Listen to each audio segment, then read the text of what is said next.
Two men, both seriously ill, occupied the same hospital room. One man was allowed to sit up in his bed for an hour every day to drain the fluids from his lungs. His bed was next to the room's only window. The other man had to spend all his time flat on his back. The men talked for hours on end. They spoke of their wives and families, their homes, their jobs, their involvement in the military service, where they had been on vacation. In addition, every afternoon when the man in the bed next to the window could sit up, he would pass the time by describing all the things he could see outside the window to his roommate. The man in the other bed would live for those 1-hour periods where all the activity and color of the outside world would broaden and enliven his world. The window overlooked a park with a lovely lake, the man had said. Ducks and swans frolicked in the water while children sailed their model boats.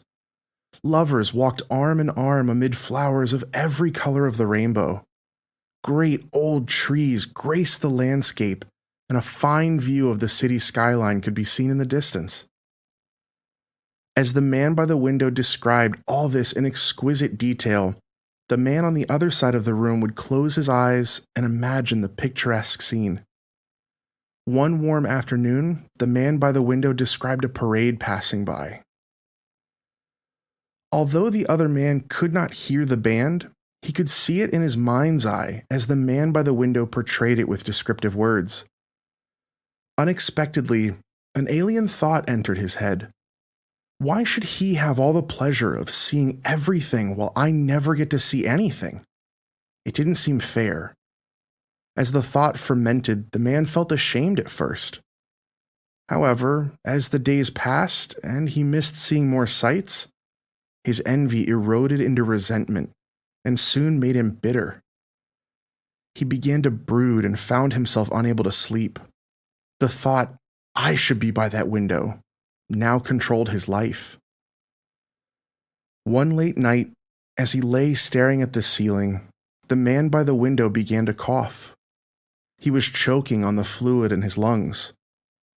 The other man watched in the dimly lit room as the struggling man by the window groped for the button to call for help. Listening from across the room, he never moved, never pushed his own button, which would have brought the nurse running. In less than 5 minutes, the coughing and choking stopped, along with the sound of breathing. Now, there was only silence, deathly silence. The following morning, the nurse arrived to bring water for their baths. When she found the lifeless body of the man by the window, she felt sad and called the hospital attendant to take it away. No words, no fuss. As soon as it seemed appropriate, the man asked if he could be moved next to the window. The nurse was happy to make the switch, and after making sure he was comfortable, she left him alone. Slowly, painfully, he propped himself up on one elbow to take his first look. Finally, he would have the joy of seeing it all himself. He slowly strained to turn and look out of the window beside the bed. Much to his surprise, it faced a blank wall.